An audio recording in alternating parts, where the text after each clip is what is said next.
Today's busy executive is faced with some pretty tough decisions, not least of which is which executive car they should choose to adorn their driveway and transport them in style and comfort from one high-powered business meeting to another. The competition for their business is extremely fierce, and the shopping list seems to be growing and growing. The list may be large, but it seems to be dominated by the Germans. Audi's A6 is a sleek and stylish statement. Mercedes-Benz have combined elegance and quality in their C-Class.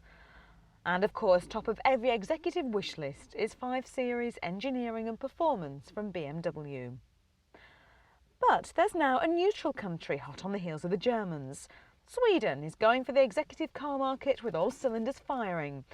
Volvo have always been known for their reliability and safety, but now they're also doing well in the design stakes thanks to the S70's handsome lines.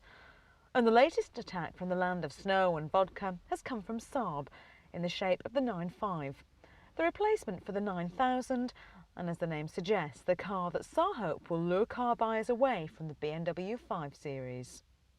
Pretty ambitious, but Saab feel that the 95 has what it takes to take it to the top of the executive chart. There are 3 models to choose from. Top of the range is a 3-litre V6, there's a 2.3 litre, and this, the entry-level 2 litre at £22,000.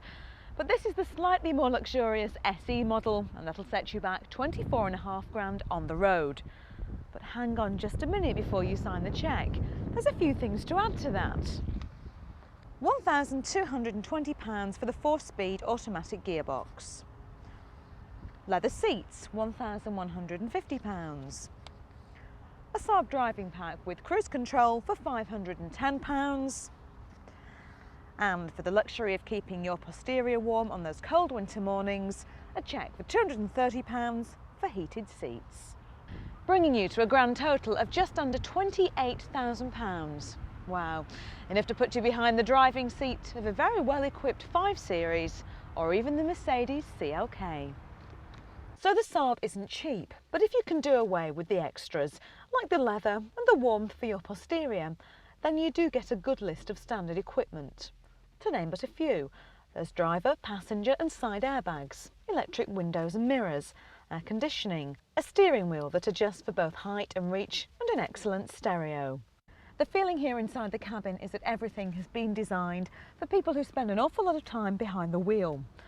Saab, of course, are famed for the comfort of their seats, and work with orthopaedic specialists at the design stage has ensured that these are as comfortable as your favourite armchair. The instrument panel is typically Saab, curving around the driver, putting everything within easy reach. One particularly nice touch is that the instrument panel can be dimmed at night, so it doesn't distract the driver on those long, tiresome journeys home. The driver does have plenty of space, as does the passengers, and there's an awful lot of luggage room for those executive briefcases and other stuff. All around the car are plenty of cubby holes, there's even a map holder, and of course the obligatory cup holders. A couple of irritating points with a rather poor visibility in my particular driving position, and the sound of the indicators that drove me absolutely mad. On the face of it, the 95 doesn't look strikingly different to its predecessor, but the changes are ones that you feel rather than see. General Motors have done a deal with Saab to supply the chassis for the 95. It's based on the Vauxhall Vectra, but Saab engineers have adapted it so that it puts the Vectra's ride and handling to shame. The 95 is smooth and supple and handles well on most roads, but it is a bit let down on sharp bends where it feels rather front heavy and suffers from body roll. The 95's engine range has been updated from the old 9000s. Both the 2 and the 2.3 litres get their power from 4 cylinders and a light pressure turbo. And Saab call their engines Eco-Power, standing for ecology, economy and power. And power it certainly has. There's plenty of torque and the engine really doesn't have to be revved too hard to respond. Good soundproofing ensure that the engine stays quiet, giving you a smooth and a relaxing ride. But what lets the ride down is the automatic gearbox, which just doesn't seem to work in harmony with the engine. It seems to lunge the car forward as it changes, and the 4 speeds just simply aren't enough. A far better deal is to save yourself the £1,200 and stick to the manual option instead. This is without doubt a car you'd be happy to carry around the family in, as it's just packed with safety features. There's ABS, all-round airbags, anti-submarine seats, a head restraint to protect you from whiplash, side impact protection, and there are no less than 8 patented safety features on it. The Saab 9.5 is a well-equipped and comfortable car. It's practical and it's safe. It has a powerful, refined engine.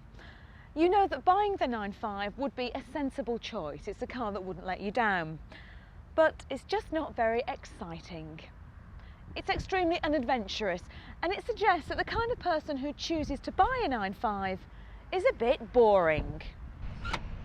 The Saab 9.5 will give the 5 Series a run for its money, until it gets to the one point that sits at the top of every executive's wish list: image.